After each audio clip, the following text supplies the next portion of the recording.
So hey guys, welcome back to the channel. My name is Aditya Pratap Singh. I'm currently an undergrad at IIIT Gwalior pursuing information technology, and this is my YouTube channel when I upload videos related to examinations, college life and pretty much everything in between.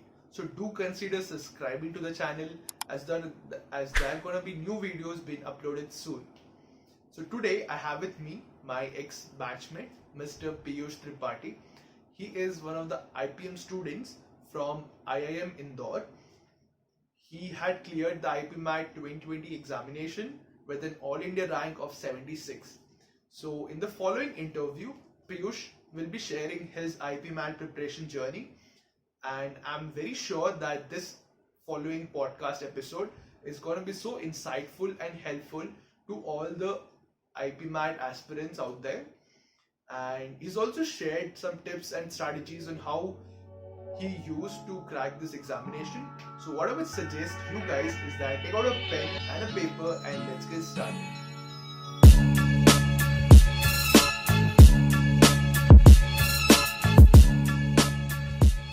So starting off with a small introduction on Piyush. So he's a person who loves coding. He is a voracious reader and a avid writer. He's interested in philosophy as well. He is a nationally awarded mathematician from his high school days. So besides IPMAT, he's also cleared a number of other examinations as well, which are JEE, SAT, TOEFL, IISER aptitude test and NDA as well. And he's also bagged a number of scholarships. So if you want to know more about him, you can check out his LinkedIn profile, the link of which is in the description. So moving on over to Piyush. Thank you for the great introduction, Aditya. Hi everyone, I am Piyush Tripathi and I'm currently an undergrad at Indian Institute of Management Indore in their IPM program. So about me, I have always been a data science enthusiast. I love numbers, I love crunching, I love doing maths, I love working with computers. So of course, initially everyone thought that my inclination would be towards engineering, but proving them all wrong, I pursued the IPM program itself. Uh, there is not much to know about me. I just have a few memorable achievements which Aditya so gracefully gave them to me, and I've cleared JEE. I had the option of studying abroad, but due to the pandemic, there were some considerations I had to take, and so I landed in the IPM program right now because I consider IPM program to be one of the best undergrad courses currently in India. Yeah, that's about me. Okay, fine. So, can you give a brief history of your academics, like starting from your class 10? Which stream did you choose and what were your career options then? What had you decided and stuff? And finally, you landed here in IB. So, please. Yeah, so from class 10th, so I've always been interested in physics. I've been always interested in natural sciences. I've been interested in psychology. And I really wanted to study this wide variety of subjects. But due to the constraints of the Indian education system, of course, in class 11th, we all had to choose between science side, medical side, or commerce side. So I chose physics, chemistry, maths with informatics practices. So because I love computers. So that was my subject selection in class 11th. Now in class 11th and 12th, everyone faces this choice of where will you go next, what career path will you choose, what have you decided. And not even just you, not your parents, everyone else, everyone, you like, you're walking on the road, your relatives, your neighbors stop you and ask kya karna hai, what will you do next. So yeah, so there was a lot of pressure. Of course I never felt any of it because my parents weren't pushing me towards any specific career. They just said do whatever you wish to. So I heard about how you can get admission in undergrad programs in the US. So that was what piqued my interest. And so I applied for the SATs. The SATs are the assessment tests which are taken for admission to undergrad programs in the US. So I gave the SATs. I got a score. I scored 99 percentile internationally. I gave the TOEFL, which is the English requirement exam, and I was pretty much prepared to apply to there in the US. Now, as grade 11th ended, I started with my applications. I gathered recommendations letters. I started writing application essays and all. Mm. But alongside that, a little bit of little bug on my side, constantly bugging me, just what happens if that does not happen? Like what you are imagining, what you're hoping for, what happens if those dreams don't come true? So like a rational human being, I just hedged my bets and I took some backups. So as for my backups, I applied for the JEE, which is the engineering exam. I applied for the IISER aptitude test, which is for admissions to Indian Institute for Scientific Education and Research. And I also gave the Ipmat exam. Now, of course, the unfortunate news at the COVID-19 pandemic, and that ruined a bit of my plans. But as the acceptances from US schools started coming in, so I got acceptances from universities like Fordham. And so as this acceptance started pouring in, I had a moral dilemma in front of me. Do I choose to go to US when something like this pandemic is slowly developing, especially as the market for international students, the job market for international students would probably get worse with this pandemic and all. So I had to consider my options. By then the J results came, I had cleared.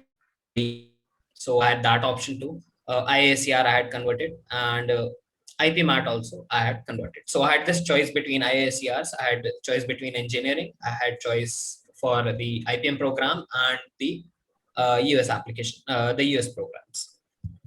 Now, considering the pandemic, considering the job market, and considering my inclination to not study engineering, I chose to do IPM program because I feel like the IPM program is one of the best undergrad programs that is offered currently in India, because it encompasses almost all disciplines I'm interested in. It covers philosophy, it covers mathematics, it covered social sciences, and I did not find any other program which could rival this IPM program. So this is what I chose, and that's my academic journey from grade 11th. Yeah, that's great. So moving on. So fast forward during to your day of examination, that particular day. So what was that day like? What was like running in your head? Were you tense? And what did you do to focus yourself just before the examination, avoiding all the disturbances and other stuff? So tell us about that. Of course, of course. I mean, who is intense in an examination? Who says I'm not intense in examination is a liar. But yeah. So I had my examination center in Lucknow, and I had to go from my hometown to Lucknow. So there was a bit of travel involved. So we went early only. Of course, the pandemic had just started, so there were a bit of COVID regulations. So you had to stand in a line distancing at the testing center. So that all added a bit to my stress, because I was worried, what if I do not reach the examination center on time? What if I reach there, but the COVID regulations, the social distancing and all, it takes time, and I'm not able to get to my seat in time. So all through this, I just started panicking a bit. So to cope with my panicking, what I usually do is I try to release my nervous energy. So I do a lot of hand movements. I start doing a lot of I start crushing my fingers. I start popping my fingers, but that did not help. So I started what everyone says works, and I feel it does after that exam day. So I started taking very deep breaths. I started just inhaling, exhaling, and thinking nothing bad will happen. I mean, I'm prepared for the exam. What's the worst that's going to happen to me, right? So that helped me calm down a bit. Okay, moving on. So what was your approach towards the IPMAT paper? Like, how did you attempt the paper? How were you planned? Which section did you go first? Was it quants or was it English? And how did you had the time management of the paper? So tell us about that. Yeah. So I feel the IPMAT exam is mostly about time management. The level of questions isn't that high. So you can attempt all of them if you're given ample time, but that's how they select people, right? They see how well you can solve in the limited amount of time you have, especially with the section constraints. So what my strategy for mathematics and the logical reasoning part was usually to depend on previous knowledge bank. I mean, most of the mathematics students that take maths was a bit easy for me, especially the matrices, the logical reasoning part. So those all went in a breeze. The real difficulty that came for me in IPMAT exam would have to be the English section, which I still very firmly believe is the writing section. among like people who hail from mathematics background. So the English section will decide your rank, and how well you do it, how well you time it is all that matters. So for English, I read a lot, so it was a bit easier. Yeah, so I faced a bit of difficulty in the English section of IPMAT exam, since some of the lexicon that we use in our regional variations of English do not actually match the grammatical syntax the English language uses. So I had to brush on them a bit. I had to go back, turn through my Ren and Martin, go back through what the grammar is, what those some special words mean. But overall, yeah, the IPMAT exam is not about the complexity of questions. It's more about how you approach the questions, how you play your strengths, and how well you can manage your time. IPMAT is definitely exam of time management. So how did you study for this examination? Was it self-study or did you had joined any coaching? So what was the strategy? Yeah. So my strategy towards IPMAT was the same strategy I employ in almost all exams. I usually self-study, because I find that joining coachings, joining tuition programs, they can be a bit taxing on your free time, right? I love my freedom very much, so I wanted to preserve that free time. So yeah, I did self-study for IPMAT. And for self-study, what I usually did is I just brushed up on basic NCERT. And for English, I went through a bit of Ren and Martin, and then I just tried one of the past papers, the 2019 paper of IPMAT. That was it. Okay, great. Moving on, to now tell us about your subject-specific IPMAT preparation. Let's start with maths, the quant part. So how do you prepare for the MCQs and the short answers? Yeah. So quant part, again, it's mostly about time management. So the best thing you can do is you can try practicing the calculations as fast as you can without using the calculator. The calculator will eat up your time. Any type of calculation you try to do, it will eat up your time. So try to do it mentally. So basic multiplication, basic addition, since there are a lot of questions of profits, losses, ratios, percentages. So if you can just develop the intuition for those, if you can develop some intuitive way to solve those, it would be very helpful to you. So that was what I did. I practiced and practiced. Of course, I had my JEE preparations going alongside, so I had to I had some intuition derived from there too. So once you develop this intuition, the quant section is very easy to do. You can just breeze through it. Okay, so moving on to English, the verbal ability part. How did you prepare for English? Like you did mention, but again, a bit more specific. Yeah, so for English, I went through Ren and Martin. I, of course, read a lot of novels and stories, so I had some language base developed from there. The way I approached the question paper itself was I went through 3 readings of it. So in the first reading, I did what I could, like the easiest questions, the ones I knew the answer to immediately. In the next reading, I went through the questions I hadn't attempted or I could not attempt, and I tried to do those.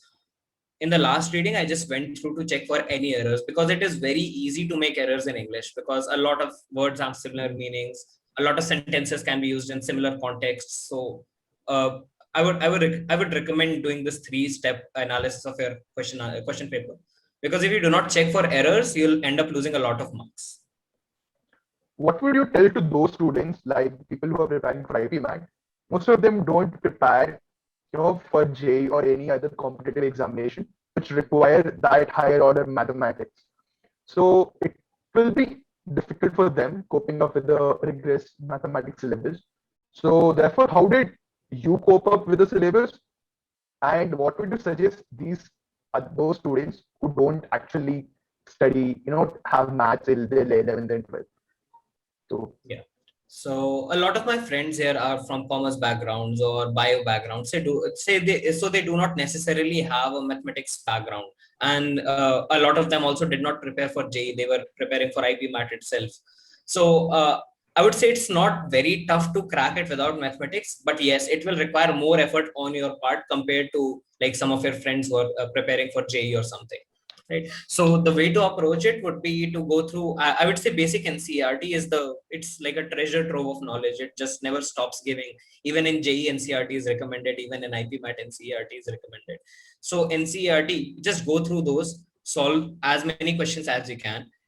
if you are done with it, only then move on to reference books, because reference books, what they do is they go a bit too deep on the theory, and there is not too much emphasis on application. And as I've said before, IPMAT is not a question of judging how deep your knowledge. It's just a question paper testing how fast you can do it. So I would say a question bank is a better investment than a reference guide for mathematics. Yeah. Okay. So what would you tell them regarding how much maths comes into the examination? I mean, of course, maths is a major part of the examination, but you do not need to be afraid. Yeah, you do not need to be afraid if you don't have a maths background. The questions are not that deep; they aren't too complex. If you do a basic brush up, if you have paid attention in classes, if you know your class 10th mathematics, and you know a bit of matrices, and if you can perform calculations, again, I am emphasizing on calculations again and again, because mathematics the IP math paper is basically calculations. So just learn how to do calculations as fast as you can. Great. So the next question, which I guess you have already answered, but still, it's a question which almost like every aspirant has as to, which actual books are to be referred. Talking about the reference books, like it can be of any coaching institute or of any publication or NCERT. So what would you suggest? I would suggest stick to NCERT. Again, there is a saying, too many cooks spoil the broth. So too many reference books would spoil your preparation. I would say if you stick to NCERT and you purchase a good, if there is a good question bank, again, I know some IP Mat question banks are not very readily available, but CAT question banks are a good substitute. Even past year's paper can be very helpful. So I would say just get done with NCERT and just then focus on questions. Try getting as many questions as you can. So there are online resources nowadays. Of course, I think the ones who gave it in 2019 did not have as much resources as you would have. So again, as time progresses, you'll have access to more questions, and I would emphasize trying to solve questions instead of going towards some reference book. I would say you don't need to take a drop year. At max, you'll need 4 months to prepare for IPMAT. Again, it's not a complex exam. It's more about time management. I might sound like a broken record, but yeah, it is what it is. So I don't think you need to take a drop year for IPMAT. Yeah.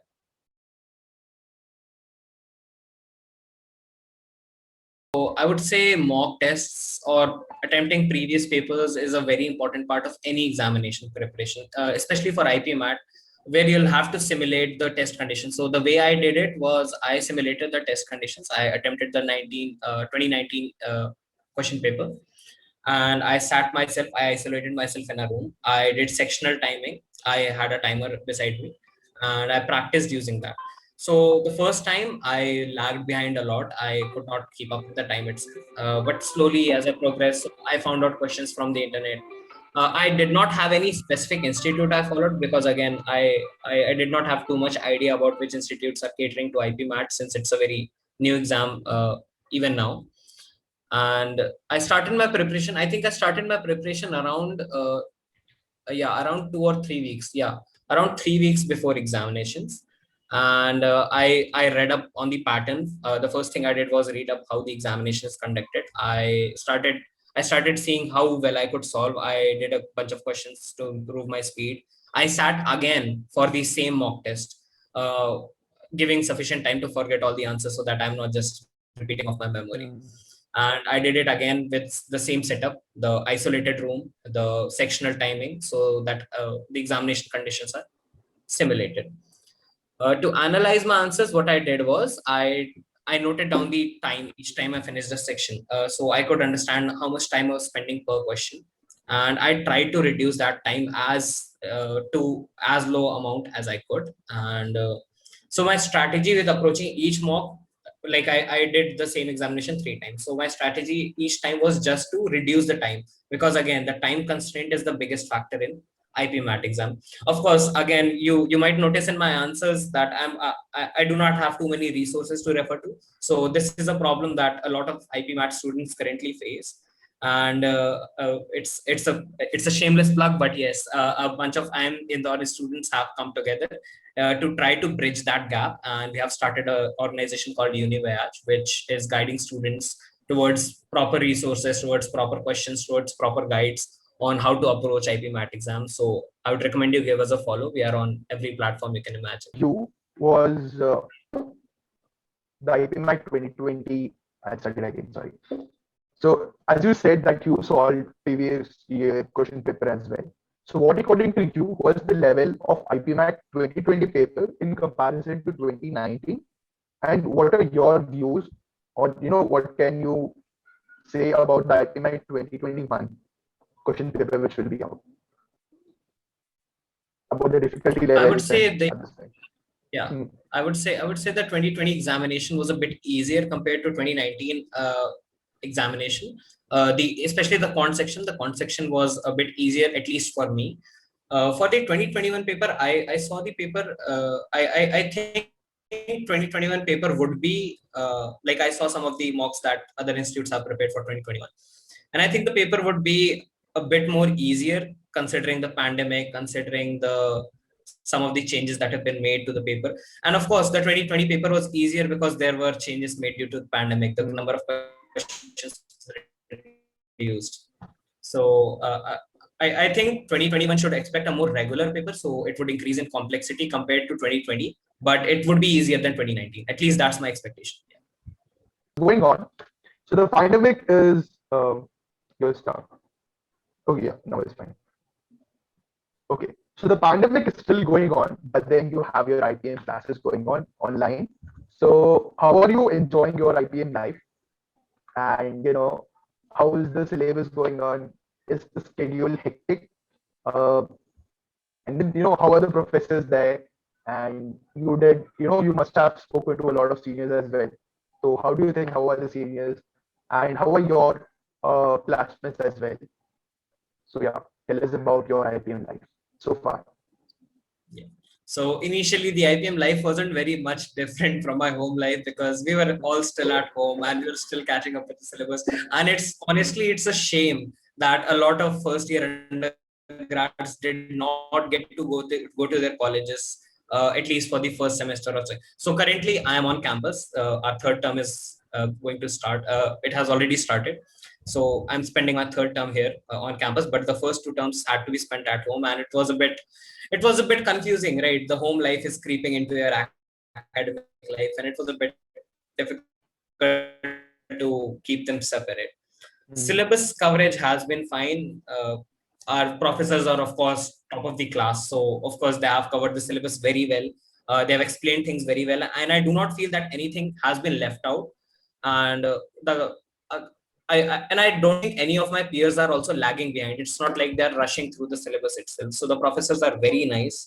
The scheduling, of course, I would say IPM it's hectic because it's academically rigorous. So there has to be some element of like urgency involved. So there is a lot of scheduling conflicts. So we sometimes have to sacrifice what we like our social gatherings or our social events for the sake of, say, there is some assignment coming up, a quiz coming up, or say some examination coming up. Professors have been one of the nicest parts of the IPM program. The professors are very approachable. They are very understanding, especially during this pandemic. I'm honestly amazed at how understanding our professors have been after hearing all the horror stories from some of the colleges during the pandemic where professors haven't been understanding. They have been very rude about it, unapologetic about it. But our professors have been very accommodating. They have been very helpful also. Seniors, again, I've always said that the best part of IPM community, the whole IPM program itself is the community. The kind of people you meet in IPM program, they come from different backgrounds. It's not, no offense to anyone pursuing, say, engineering or medical, but the kind of student bodies tend to be homogeneous. But the IPM program is so diverse. The student body is very diverse. Our seniors are excellent. They have been giving us guidance since day one, especially since it's new grounds for them too. They haven't seen a pandemic before. We haven't seen a pandemic before. So it has been hard for them too. But I really appreciate them coming up to us and helping us through our problems. And yeah, so fests would have been the highlight of our undergrad life. But again, as they were online, so they were not as fun. Though kudos to the fest organizing committees, they actually made them very fun. So we have 2 fests. We have Atharv and we have Rangumi. And again, just showcasing what brilliant kind of thinkers come to IPM. We moved our entire Ranbhoomi, it's sports fest, and we moved it entirely online. We brought in esports, we brought in many interesting informal events, so where people could gather, they could socialize, even in this virtual settings. We had some guest speakers, we had some entertainment nights, and everything happened online. It happened smoothly, and the best part is we got a good level of participation, even though people tend to not participate that well in online events. I would say it was again another astounding round of success, because Athar Fest itself is more serious applicants, so we did not have that much trouble as Ranbhoomi. We had a bit of trouble trying to garner participation, but Athar went very well. Participants were eager to participate. There were some hitches, of course. I mean, even in this interview and all, technological hitches are always there, so we had to smoothen them out. But overall, I would say the fest experience was very nice. That's great. So you're on campus right now? Yeah, I'm on campus right now. I'm actually enjoying the campus a lot. Okay, so what would you tell, one last message to the students, to the aspirants of IPM 2021 who are seeing this video? What would you give advice to them, for their upcoming examination? I would say it's actually great that you're pursuing the IPM program. It's one of the premier programs offered at undergrad level in India. The student community is wonderful. You'll not be wanting for anything once you come in here. You'll be loving it here. And that should be your aspiration. That should be the objective that guides you. That should be your passion that guides you towards trying to get better at solving examination. So the last word I would say is don't be afraid. Right? Don't become a victim to the imposter syndrome. So don't think that how will I get there? Just do your best, and if you perform at your maximum level, the max that will happen is you'll not clear, but you'll have no regrets that I did not try my best. If I could have tried my best, then maybe I would have cleared. So I would say live your life with no regrets. Give your best effort to give your everything you have got into everything you're passionate about, and that's it.